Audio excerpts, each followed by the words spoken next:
Um, you are now eating meat now because when we first did the interview, you was a vegetarian.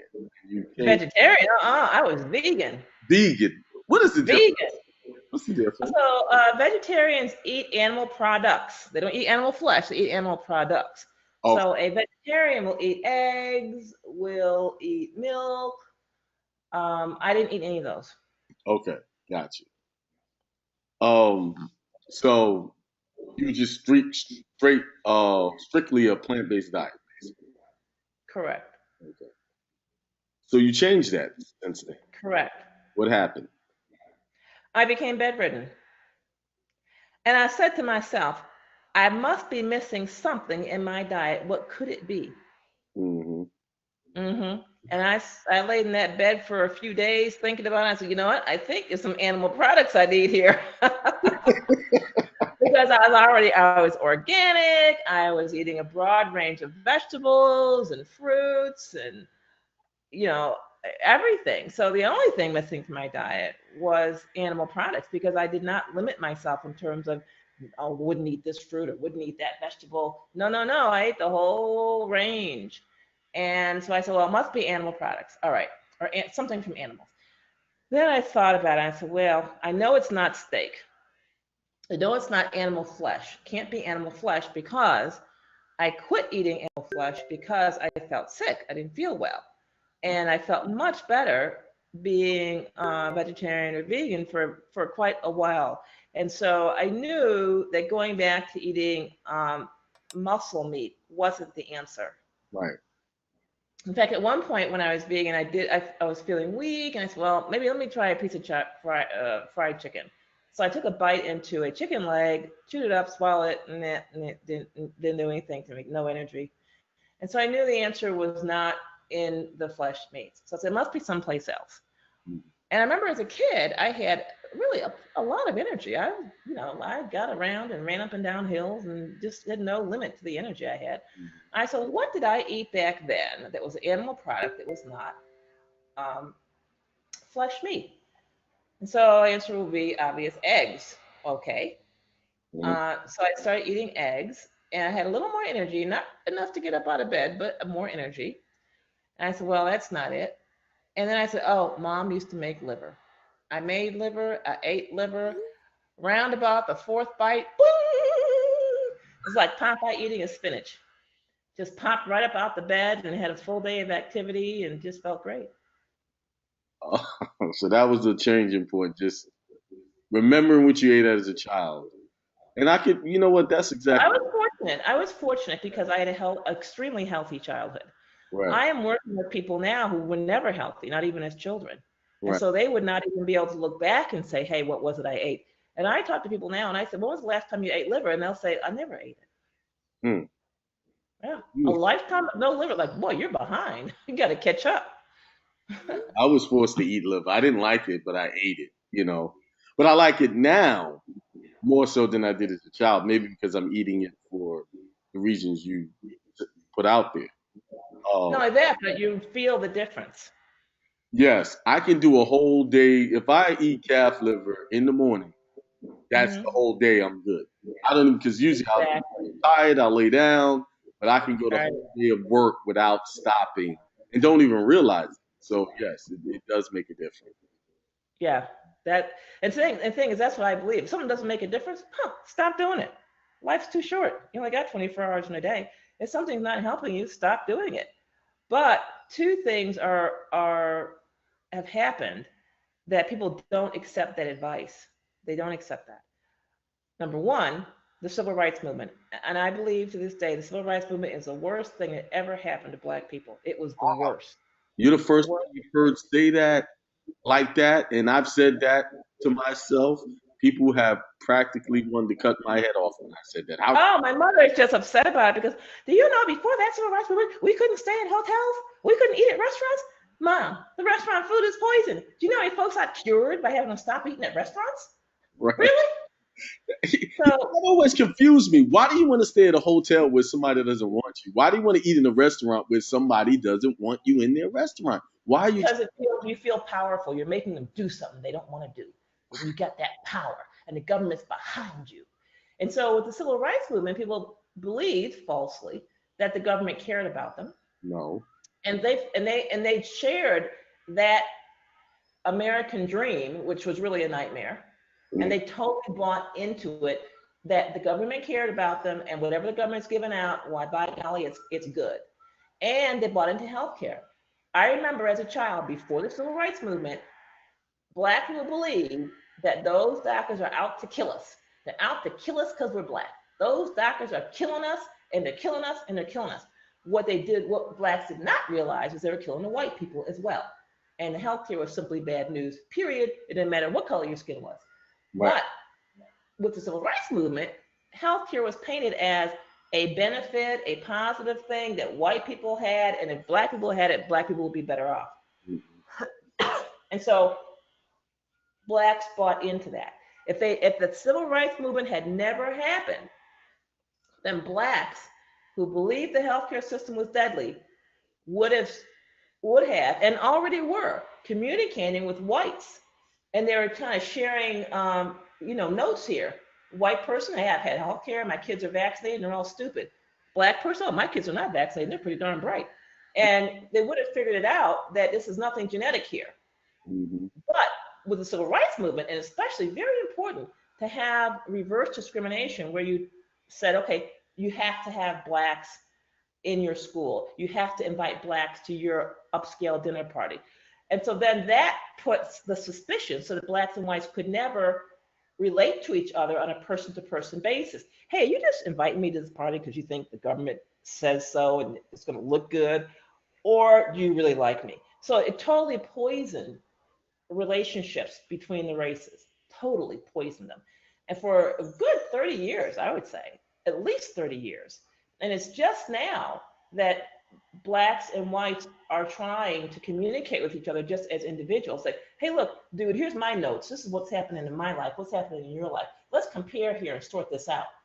And so, now, for example, whites who are being brutalized by the police are communicating with Blacks who've been brutalized by the police. That is true. But as long as you paint it as Black police brutality, then the whites can't share their notes, the Blacks can't share their notes, and an effective plan can't be pursued because right. Each person has an inefficient, defective database.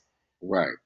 Blacks think only they were white, and whites are like, man, we're being ignored. There's a bigger problem here. And if the Blacks and whites were able to communicate without this, poisonous environment created by the civil rights movement, where Blacks think all whites hate them and the government's going to help them bully whites into being nice, and the whites think that all these Blacks are being foisted into their positions because of government mandates.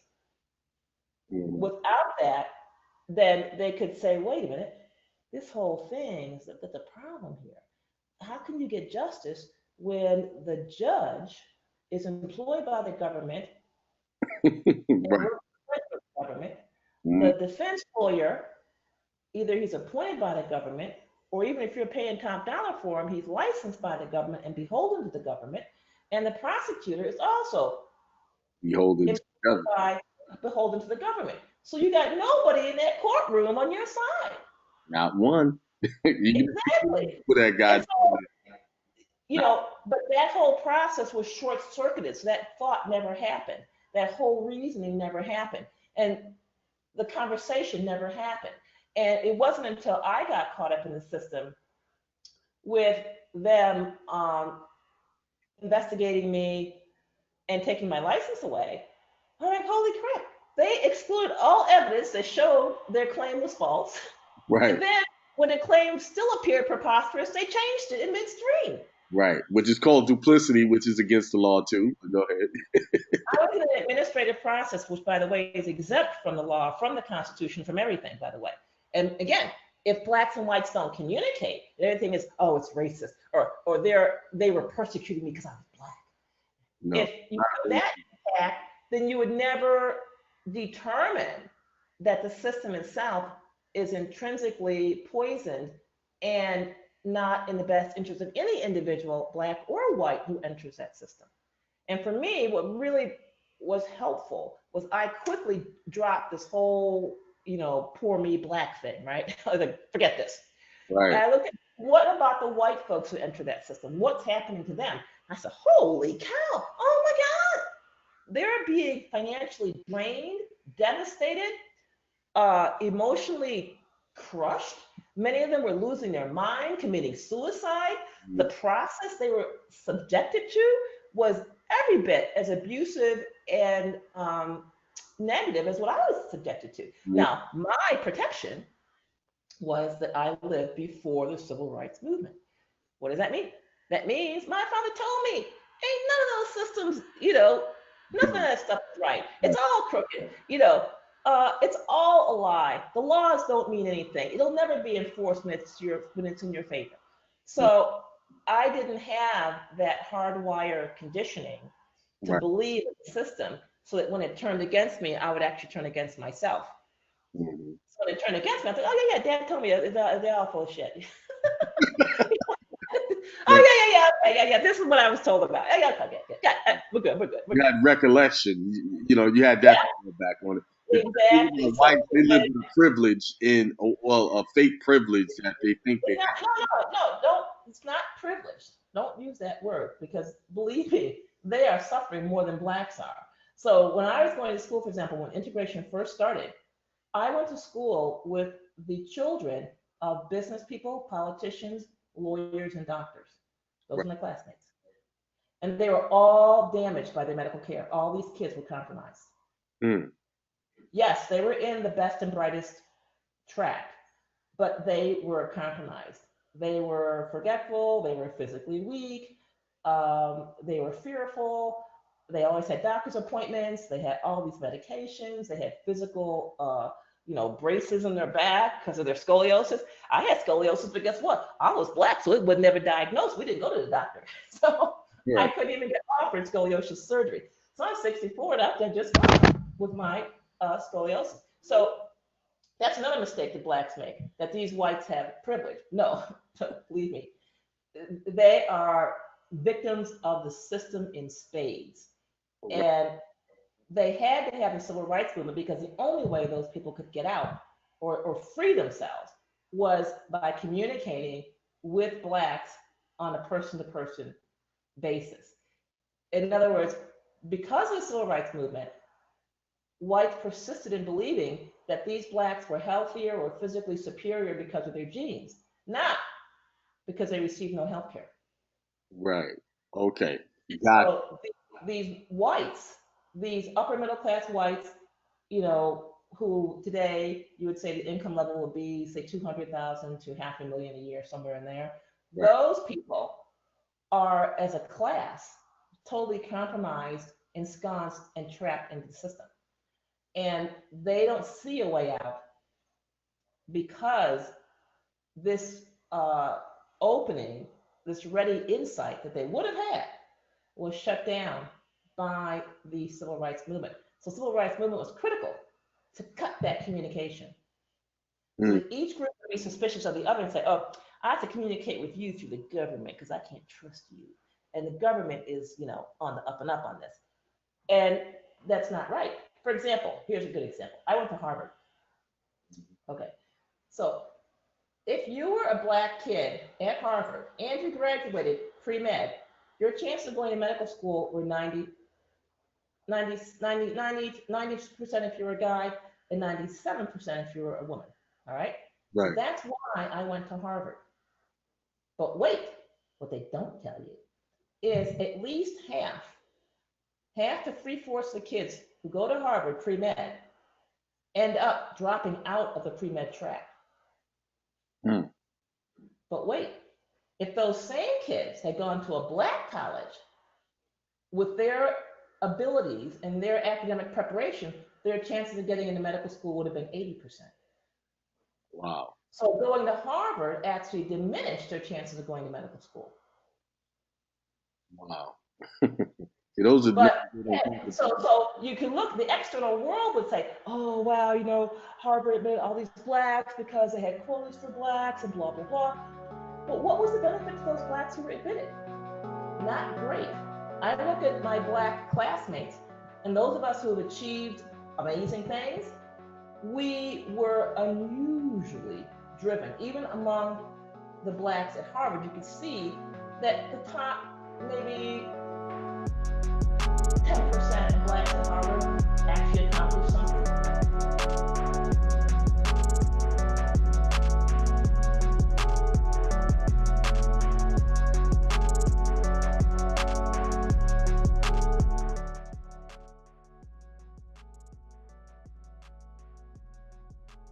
I gotta move my instance. Oh, there we go. It's kind of messing with my focus on my camera there. All right. It's Inspiration Sunday. I would love to kept playing Dr. Daniels. They actually took that video down. All of every interview I did with her, they took it down. But they might even take that one down. Who knows? Who cares? Let them do what they do. But if you want the whole, I got like three or four interviews with Dr. Daniels that they will not allow over the public airways. Personal interviews. My last interview, I never published it because they was taking them down. But if you want them, if you would like those interviews, I will be kindly, or I'm offering it to you for a donation if you want them. They're good interviews. They talk about heart disease, all kinds of things. If you go, all of her stuff has been scrubbed from YouTube.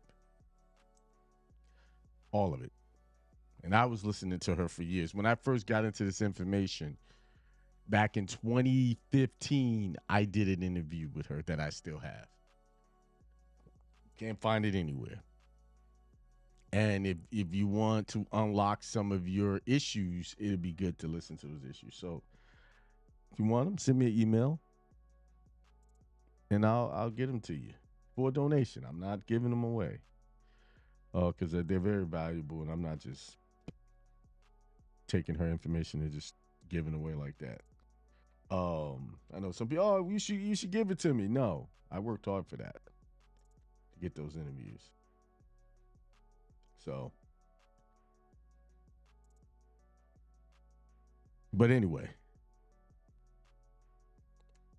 it is Sunday Inspiration, and I said, I think the title is "Keep It to Yourself." Just keep it to yourself.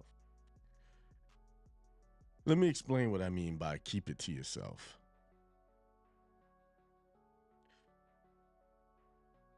Let me do some volume adjusting here. You got ideas, you got things you want to do, you would like to accomplish in your life. And I've had this conversation before, but it's never untimely because the way we are built is we would love to share good things, the good things that we're thinking, and the good things that we're expecting ourselves to accomplish. We love to share with people we feel we could trust with the information. But if you want to know, if you really want to know how people really feel about you, tell them your business. Tell them what you're trying to do that's good and watch these reactions. Now, you got different levels of reactions. You have the reaction like a parent reaction, well, where they're worried about you failing. So their reaction is out of love and ignorance to a lot of, because maybe they didn't do whole lot of accomplishing things. So they're going to, especially if they're hardworking, working class people who have regular jobs, 9 to 5s, we clock in, clock out. You've contracted for a salary, hourly or yearly salaries. Where they control your time, meaning they tell you when you have to get permission, when you can go on vacation. You have to get permission to take the days off. If you get sick, you have to call out and let them know I'm not going to be there. Y'all get the point. So if you have parents that have those, that's the way they've been running their life. Their reaction is always going to be on the side of caution. because the mere fact that people have jobs is a precautionary measure, right? So that you can pay your bills. It's in the minds of the public, the masses, having a job is safe. It's it's the responsible thing to do because you have bills to pay. You have things to take care of. You must take care of yourself. You must become self-sufficient. So when you go to them and share your ideas, their response is going to be like, "Oh, you sure you want to do that? Why don't you take this job and then work on that? You make the job priority so that you have some money coming in, and then do that second. And as that builds up, then you can quit the job." Let me explain something to you. In that scenario, and I can safely say this, and everybody that's listening to me, that no, very rare people are able to hold on to a job, try to accomplish their true passions, and be successful at the passion that they have. Because that job is an anchor. It's gonna always put you in the limited space mentally and physically because your time is limited. Very rare. Most people who have accomplished big things, they had to totally take the risk and just put the job aside and go for their aspirations outside of that. I know that's the way it worked for me to get me where I am now. I had to actually quit making good money. I had to sacrifice that good income, that safe income, and go for what I knew was freedom and a better source of revenue. Although it hadn't revealed itself, but I saw the vision. Fortunate for me, I didn't talk to most people, about what I was going to do. I didn't, because you know why? I already knew what I was going to hear. Why would I tell somebody and I know how they was going to respond? And some of y'all know that some of the stuff y'all trying to talk about, you already know how these people going to respond. But for some reason, you think you can convince them to get on board with your idea, or you just looking for them to give you some little smidget of validation.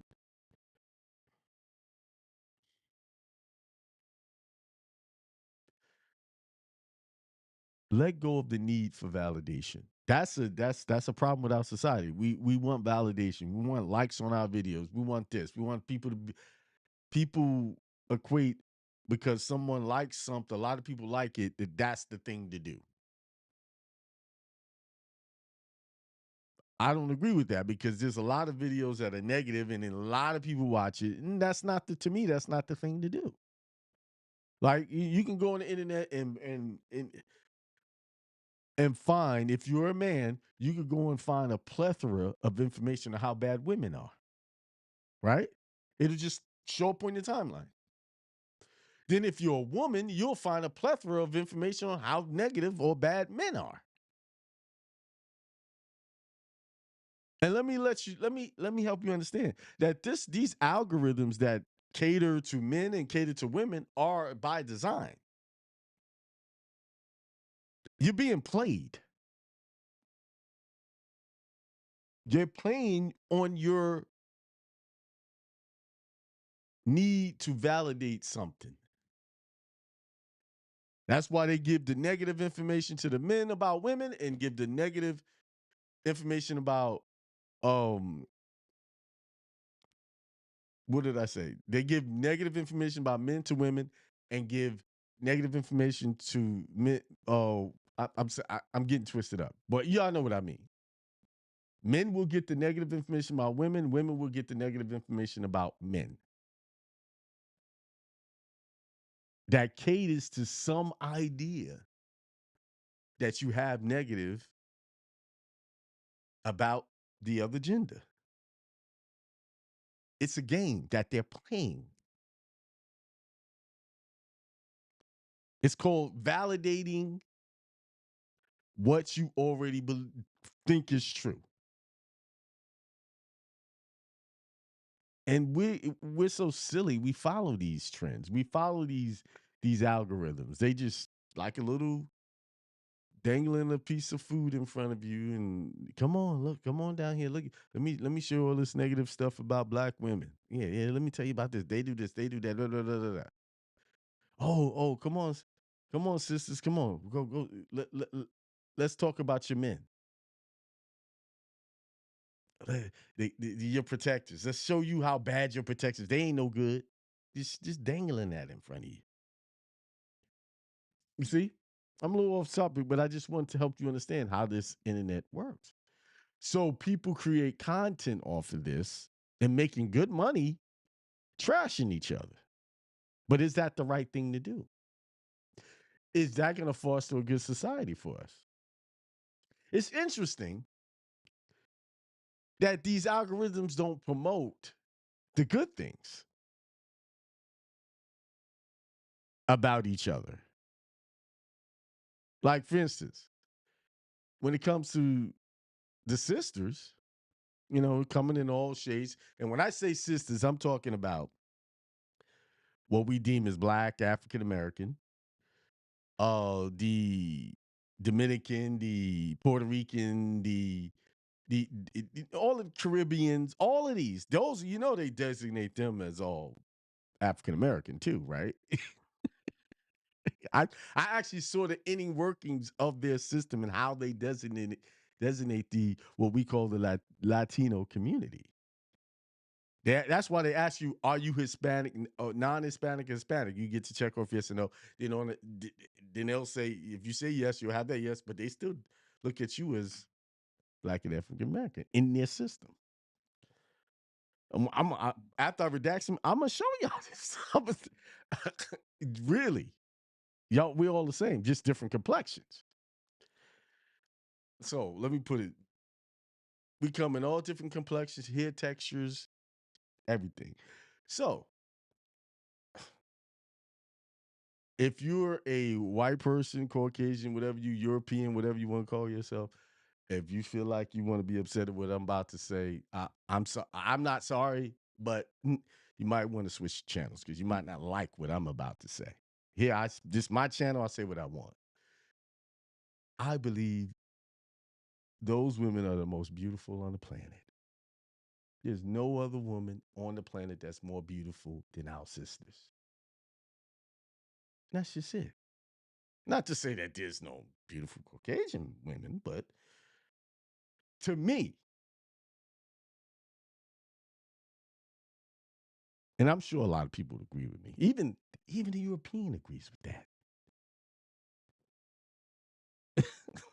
That's why they do so hard trying to destroy the image of the black woman, of the sisters. That's why.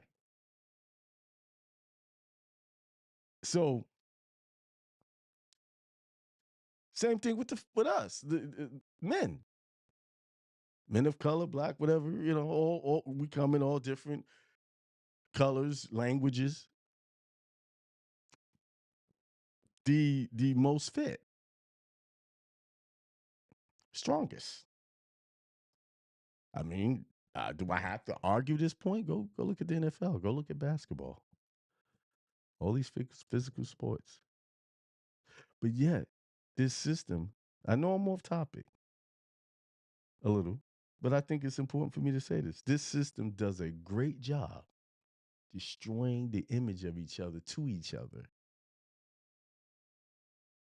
And we're the best. So take the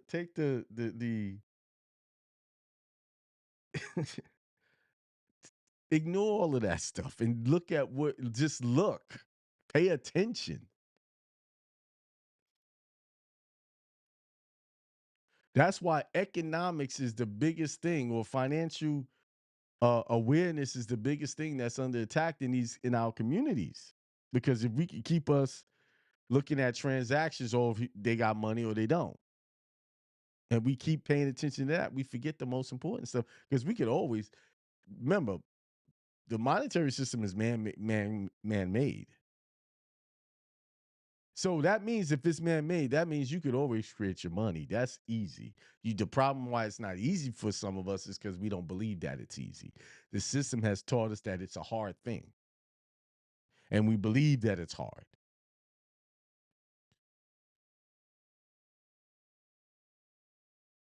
See, when we let the money cloud our judgment,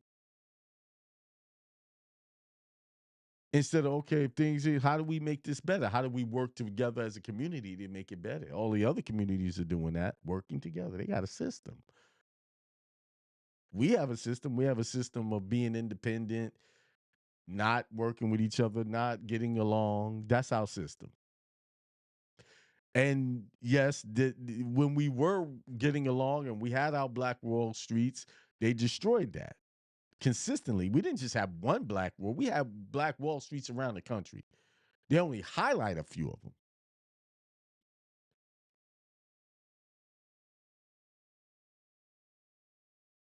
You see, every time we got together, there was a systematic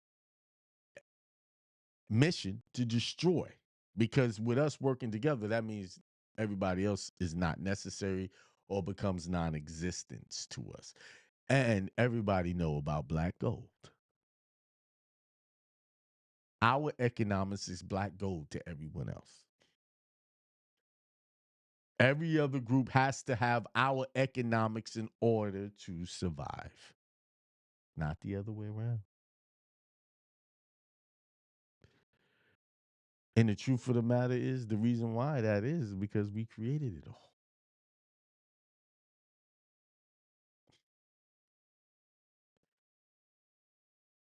But back to the subject. So I was talking about the parents' protection mechanism will discourage you from following your dreams. So let's talk about the friends. When you tell your friends, sometimes it's a protection mechanism that they will just try to discourage you. But more often than not, the people that you believe to be your friends are not really friends. So their mechanism for trying to destroy you from moving any further is jealousy. Because you might be friends with a person who has no imagination, no creativity. All they want to do is be a 9 to 5er, wage earner. And here you come talking about these big dreams to them. And they're like, why you want to do that? That's a bigger indicator of who you got, that person is a jealous person. By they say that statement. Why would you want to do that? You sure?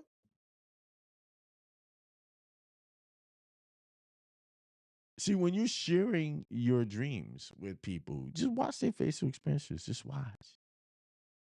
And then when you move forward in that endeavor, just watch how they move. They'll be the last person. They will probably be the person who will never spend a dime with you.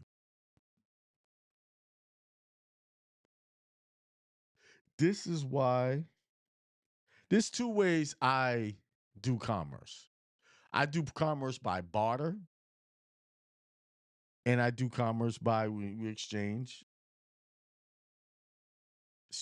fiat. You pay me for my services, right? That's two ways. So the people that consider them or are your friends, are true friends, will always be coming to you to either barter something. Hey, I want to do something. Can we exchange this?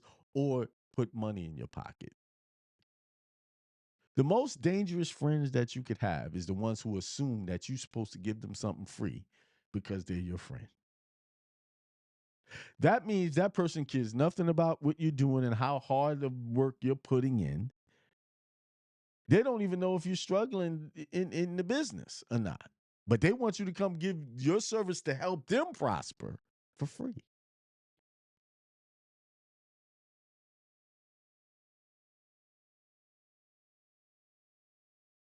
And then on top of that, they only come when they need something.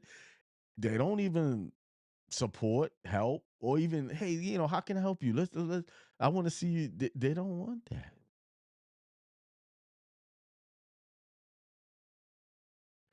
I can guarantee you a lot of y'all really don't have good friends.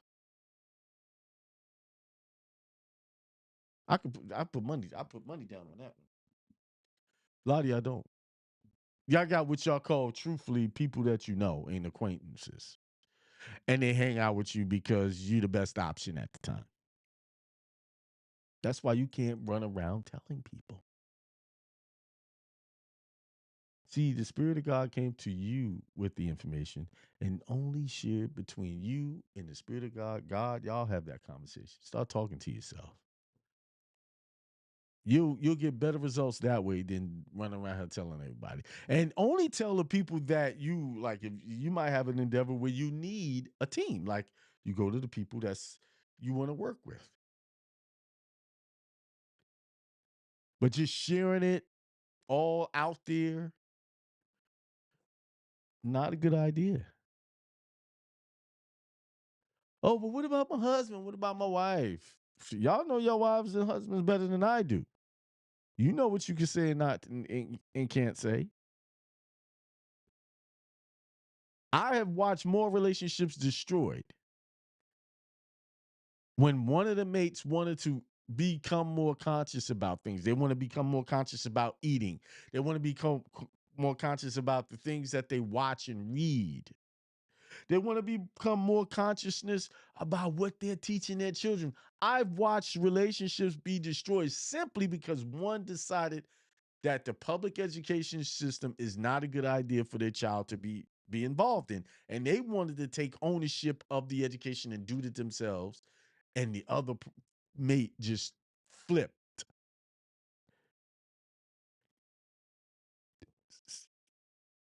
and basically accuse this one that really want to educate their child properly of brainwashing. Let me tell you something. If you're one of those people that are hearing that come out of the other person's mouth, you're in a very volatile and dangerous situation. And let me explain. I'll explain it in an allegory or in a movie that I saw, and it's called The Matrix. And when Neo first got out of the Matrix, Morpheus was explaining to me, he said, Neo, this is a matrix. And the people that you see is all part of this matrix.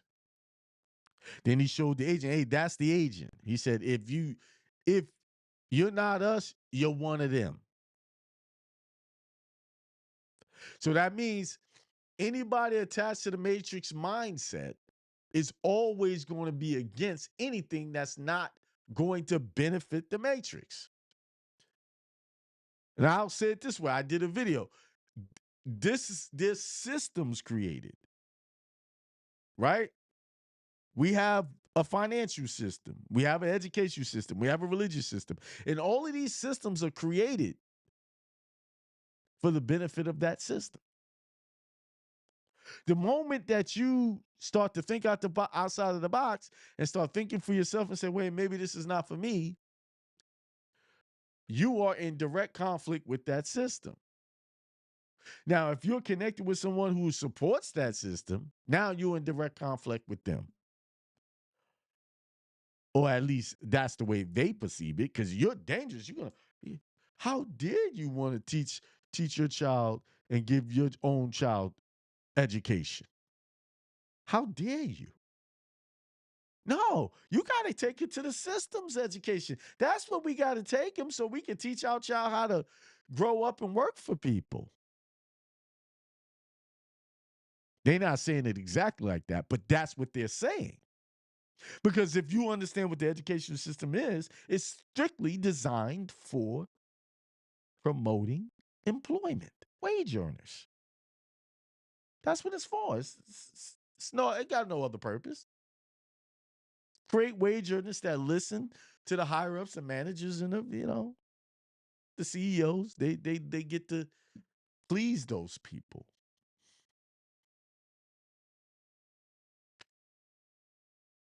Oh, you did a good job, Joey. Today, you was moving fast and you was proactive. You even did things we didn't even pay you for. man, you're a good guy, which is tantamount to patting the dog on the head and say, good boy. And if that struck a chord with you, what I just said, then I just did my job. I just did my job because that's what you need to see it at. It's good boy. You good for us. You making our whole family and legacy rich. See, so when you start, that's one of the things. If you are becoming more conscious and you want to take hold and control the educational needs of your child, and you're with someone that is not really into that, you're gonna have to be a little bit secretive. You have to do it covertly. It'd be great if you could just go to, hey, listen, I think it'd be a good idea for us to take ownership of our child's education and do these. And what do you suggest? We do. Because see, some people, when it comes to children, they like, being in a relationship for the fact that they got someone there to help them, right? But when it comes to when the children come involved, some parents check out, meaning they'll leave one parent doing everything. And typically, I gotta admit this, typically it's the man that kind of not does a lot. They'll leave it all on the woman, she'll do everything, every single thing almost. Interact with the child every now and then. But far as all of those, the extreme caregiving is all put on a woman's shoulders. This is why a lot of women get so fed up, they get tired, and they feel like they're raising 2 children, and they move on. Fellas, we have to admit that. That's the truth. That's one of those harsh truths you're gonna have to recognize. And that's a lot of that's because we haven't been taught how to be proper husbands, fathers, and have a balance. And yeah, you could be one of those guys that's paying all the bills. You're making the money. You're the breadwinner. But being a breadwinner is just not it. It's not going to cut it. I'll tell you from experience, it's not going to cut it. You got more work to do. So back to what I was saying, because I have to have a couple of meetings.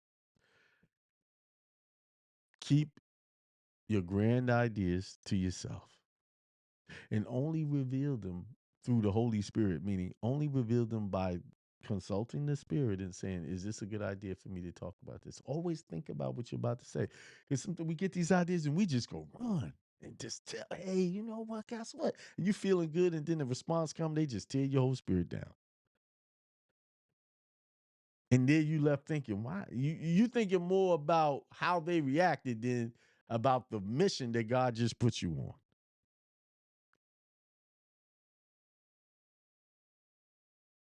That's the devil. That's the distraction.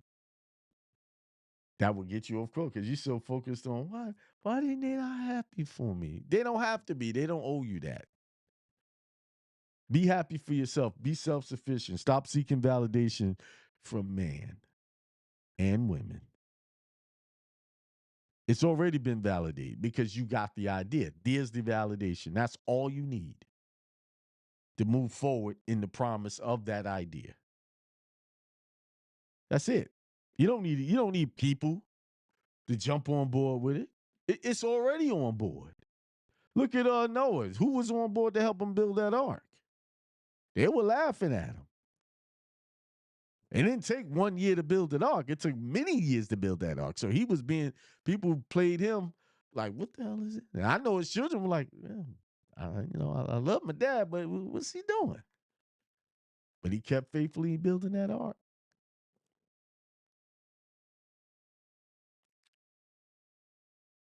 So, in a figurative sense, keep building your ark. No matter what people say, who they are, wife, husband, kids, mother, father, cousins, whoever, keep building the ark. Because one day it's going to rain. All right, with that being said, peace, prosperity, and extreme wealth to everyone. You guys have a good one.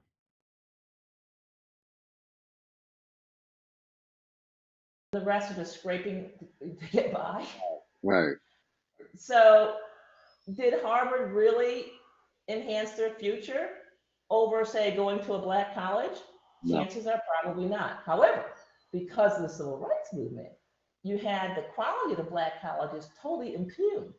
There's a total perception among blacks and whites that these black colleges were second rate.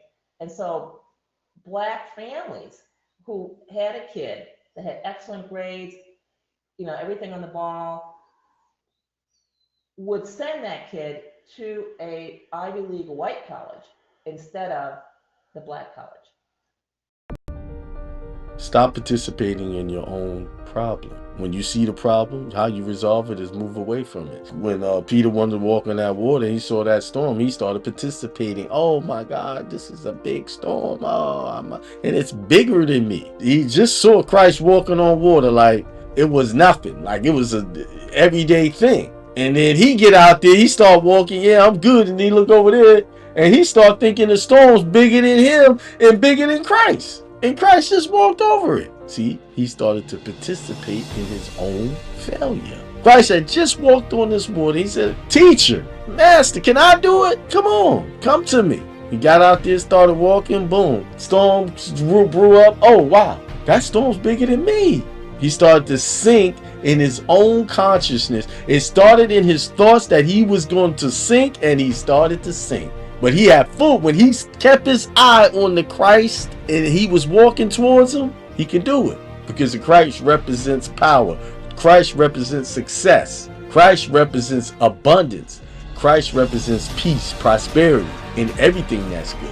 And when he kept his mind locked on that, he was able to do it. But as soon as he took his mind off it, his eyes off it and looked over here at this what appeared to be a big storm to him, and he started to give praise to the storm in a way by saying, wow, and then he started to sing. See, anything you have fear of, you are making it your God. Because God didn't give you the spirit of fear. That's clearly said in the Bible.